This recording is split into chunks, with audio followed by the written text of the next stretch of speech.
Myself, Parvasha Sabir from Nishan Rehab, and in today's video, I discuss about defense mechanisms.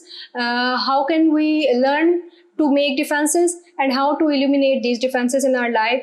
Is it healthy or not?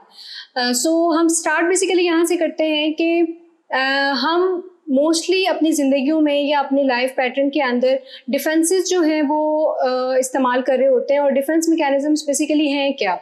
जब हम अपनी ज़िंदगी के अंदर अपने कुछ ऐसे बिहेवियर्स जो हैं जो हम नहीं चाहते कि दूसरे लोग इसको ऑब्ज़र्व करें या दूसरे लोगों की नज़र में हमारे ये बिहेवियर्स आएँ, बेसिकली वो हमारे रॉन्ग बिहेवियर्स हो सकते हैं, वो हमारे ऐसे नेगेटिव बिहेवियर्स हो सकते हैं जिन्हें हम हाइड करना चाह रहे हैं, या ऐसे बिहेवियर्स जिसे हम नहीं चाह रहे कि दूसरे लोग जो है वो ऑब्ज़र्व करें, उनको मास्क करने के लिए बेसिकली हम डिफेंस मैकेनिज़म्स यूज़ करते हैं. As it names indicate, defence mechanisms जो हमें प्रोटेक्ट कर रहे हैं या हमारी बॉडी को एक शील्ड प्रोवाइड कर रहे हैं, जिसकी वजह से हम थोड़ा सा काम या थोड़ा सा जो है वो कूल फील कर रहे होते हैं when we are using these defence mechanisms.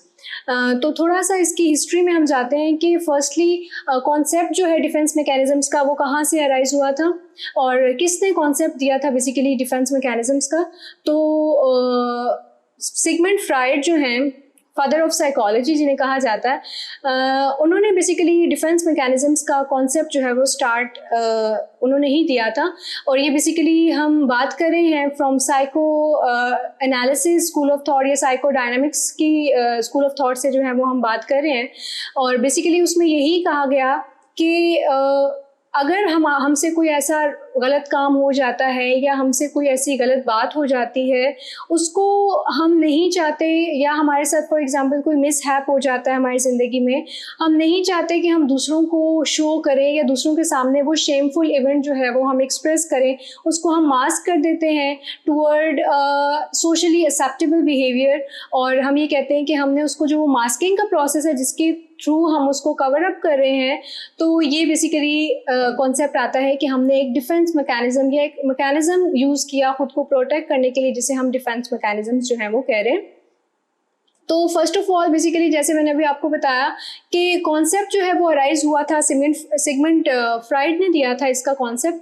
और नेक्स्टली इसको प्रमोट किया, या उसके बारे में जितनी भी इंफॉर्मेशन हमें मिलती है वो उनकी डॉटर एना फ्राइड, उन्होंने जो है इसको कंपाइल किया और हमें मतलब इसके बारे में इंफॉर्मेशन जो है वो दी.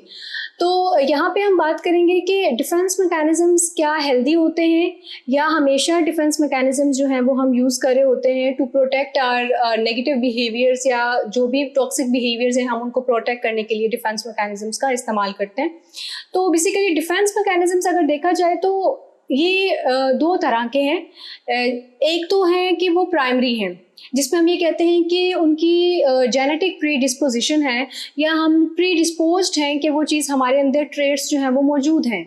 और सेकेंडली अगर हम बात करें तो वो सेकेंडरी डिफेंस मैकेनिज़म्स होते हैं, जो कि हम with the passage of time through our experiences and from the world we can learn these behaviours. So we can say that there are two types. One is which is genetically predisposed, and second one we can learn from the environment. So move on towards defenses. What are their types, and how we can say that each defense mechanism is helpful, or is it not? It's not providing help to us. So अगर हम ये बात करें तो defence mechanisms को इस तरह से भी कहा जाता है कि ये बेसिकली हमारी सोल को या हमारे सेल्फ को एक शॉक एब्जॉर्बर की तरह पे जो है ये एक्ट कर रहे होते हैं. सर्टेन शॉक्स या सर्टेन एक्सपीरियंसेस हमारी ज़िंदगी में ऐसे होते हैं जिन्हें हम एक्सपोज नहीं करते दूसरों के सामने. अगर हम डिफेंस मैकेनिज़म्स का सहारा ना लें, ऑल्दो ये नेगेटिव है, लेकिन अगर हम डिफेंस मैकेनिज़म्स का अगर सहारा नहीं लेते तो वो शॉक हमारे लिए इतना ज़्यादा है कि हम उसको बेयर नहीं कर पाएंगे. तो बेसिकली एक इंडिविजुअल अपने उस एक्शन को मास्क करने के लिए या कवर अप करने के लिए डिफेंस मैकेनिज़म्स का इस्तेमाल करता है. टू सम एक्सटेंट वो हमें प्रोटेक्शन दे रहे हैं, लेकिन उस प्रोटेक्शन का क्या फ़ायदा अगर हम उसको किसी नेगेटिव चीज़ को या किसी नेगेटिव इवेंट को जो है वो प्रोटेक्ट कर रहे हैं अपनी लाइफ में, जो कि मज़ीद हमारी ज़िंदगी में टॉक्सिसिटी क्रिएट कर सकता है. सो डिफेंसेस की तरफ मूव करते हैं कि कौन कौन से डिफेंस मैकेनिज़म्स हैं. और मोस्टली ये हम अनकॉन्शियसली जो है वो परफॉर्म कर रहे होते हैं, जो कि प्राइमरी डिफेंस मैकेनिज्म्स हैं। क्योंकि मैंने कहा वो जेनेटिक प्रीडिस्पोजिशन है, एक मतलब लर्निंग हमारे बिहेवियर के अंदर ऑलरेडी है और हम उसको यूज़ कर रहे हैं, तो उसको हम ये कहते हैं कि मतलब हमारे लर्न बिहेवियर में से है और हम अनकॉन्शियसली वो बिहेवियर जो हैं वो परफॉर्म कर रहे हैं। और सबसे पहले अगर हम बात करें तो मोस्टली लोग जो हैं वो डिफेंस मैकेनिज्म यूज़ करते हैं जिसे हम कहते हैं कि डिनाइल है। एक इंडिविजुअल अभी तक डिनाइल से ही बाहर नहीं आया, मोस्टली जो है हम ये टर्म यूज़ कर रहे होते हैं। और डिनाइल को हम इस तरह से डिफाइन कर सकते हैं कि जैसे इसके सिलेबल्स हैं DENIAL, जिसमें हम ये कहते हैं कि don't even noticing that I am lying. एक इंडिविजुअल जो है वो झूठ बोल रहा है, वो अनकॉन्शियसली वो उस अपने एक्शंस को जो है वो प्रिटेंड कर रहा है या शो कर रहा है, मास्क कर रहा है बेसिकली वो।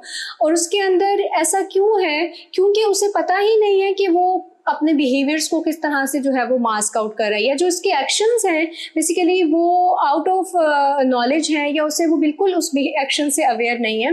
फॉर एग्जांपल एक सिंपल सी एग्जांपल लेते हैं कि किसी इंडिविजुअल को एक फ़ोन कॉल आती है कि आपके किसी लवन की, आपके फादर की या आपकी मदर की डेथ हो गई है। तो एकदम से हमारा जो रिस्पॉन्स होता है कि नहीं, ऐसा नहीं हो सकता। मतलब हम अब रियलिटी को समझते हुए उसके बाद भी उसका सामना नहीं कर पा रहे, क्योंकि हम डिनाई कर रहे हैं, हम उस चीज़ को मतलब एडमिट ही नहीं कर रहे, जो कि हमें एक एंजाइटी की सिचुएशन में या हमें स्ट्रेसफुल सिचुएशन में लेके जा रही है। तो बेसिकली हम ये कहते हैं कि हम अभी डिनाइल में हैं। एक और एग्जाम्पल है, उसके थ्रू जो है यहाँ पे बात कर लेते हैं। जैसे फॉर एग्जांपल हम ये बात करते हैं कि ड्रग एडिक्ट्स को ट्रीटमेंट के लिए लाया जाता है या ट्रीटमेंट के अंदर इनरोल किया जाता है। तो जब उनको ये कहा जाता है, जब उनको मतलब रिहैब या ऐसे ट्रीटमेंट इंस्टीट्यूट्स के अंदर लेके जाया जाता है, तो बेसिकली वो इस बात को मानने के लिए तैयार ही नहीं होते कि हम एक ट्रीटमेंट प्रोग्राम के अंदर एंटर हो चुके हुए हैं, क्योंकि उन्होंने अभी इस चीज़ को एक्सेप्ट ही नहीं किया। तो हम ये कहते हैं कि जब एक्सेप्टेंस नहीं है तो इसका अपोजिट यही है कि हम डिनाइल में हैं। हम एक चीज़ के एग्जिस्टेंस को ही नहीं मान रहे जो कि रियल वजह थी, या जिसकी वजह से जो है वो मतलब हमारी ज़िंदगियों में अनमैनेजेबिलिटी आ रही थी, हम उसके एग्जिस्टेंस को ही डिनाई कर रहे हैं। तो किसी ऐसी सिचुएशन को डिनाई करना जो कि हमारी लाइफ के अंदर अनमैनेजेबिलिटी ला रही है, बेशक वो रियल है, रियलिटी को इग्नोर कर देना।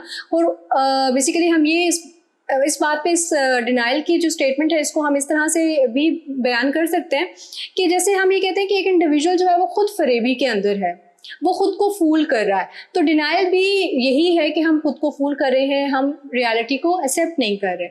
तो मोस्टली ये डिफेंस मैकेनिज्म जो है वो लोग इस्तेमाल करते हैं। अच्छा, नेक्स्ट मूव करते हैं, डिनाइल से आगे हम नेक्स्ट मूव करते हैं, जिसे हम कहते हैं कि एक इंडिविजुअल जो है वो डिफेंस मैकेनिज्म यूज़ कर रहा है रिप्रेशन। अब रिप्रेशन, जैसे इसके नाम से ही हमें पता चल रहा है कि हमने एक थॉट को या एक बिहेवियर को या कोई इवेंट ऐसा हमारी ज़िंदगी में आ गया जो हमने एक्सपीरियंस किया है, उसको रिप्रेस कर रहे हैं। एक ऐसी थॉट हमारी, एक ऐसी एंजाइटी प्रोवोकिंग थॉट थी जिसको हमने एड्रेस नहीं किया, जिसको हमने एड्रेस करने की बजाय हमने उसको मास्क कर दिया है या कवर अप कर दिया है। उसको हम बेसिकली ये कह रहे हैं कि बेसिकली जो भी थॉट थी, जो नेगेटिव थॉट हमारे अंदर आ रही थी या जो हम एक्सपीरियंस कर रहे थे, उसको हमने बजाय इसके कि हम उसको प्रॉपरली एड्रेस करते, एक्सपीरियंस करते, हमने उस थॉट को रिप्रेस कर दिया। अब रिप्रेस करने के पीछे जो हमारा मकसद है वो यही है कि ये थॉट इतनी इरिटेटिंग है या इतनी नेगेटिव है कि अगर मैं इसको एक्सपीरियंस करूँगा तो शायद जो है वो मैं मतलब एक एक्सेप्टेबल इंडिविजुअल जो है वो सोसाइटी में ना समझा जाऊँ। तो हम उस पर्टिकुलर थॉट को रिप्रेस कर देते हैं और उसके लिए हम कहते हैं कि हमने वो पर्टिकुलर इमोशन जो है वो एक्सपीरियंस ही नहीं करना। जैसे हम ये बात कर रहे होते हैं कि बेसिकली लाइफ के अंदर डिफरेंट ऐसे हमारे साथ इंसिडेंट्स जो है वो चल रहे होते हैं, जिसमें हम ये बात करते हैं कि एक थॉट हमारे पास आती है और अब हमने उसको जो है वो रिप्रेस कर दिया है अपनी ज़िंदगी के अंदर। जैसे फॉर एग्जांपल किसी के साथ कोई ट्रॉमा हो जाता है या कोई नेगेटिव एक्सपीरियंस जो है वो फेस करता है, और अब वो नेगेटिव एक्सपीरियंसेस या ट्रॉमा को वो नहीं कर रहा, एक्सपोज नहीं कर रहा, वो एक्सपोज इसलिए नहीं कर रहा क्योंकि उसने एक डिफेंस मैकेनिज्म जो है वो यूज़ किया है, जो कि है रिप्रेशन।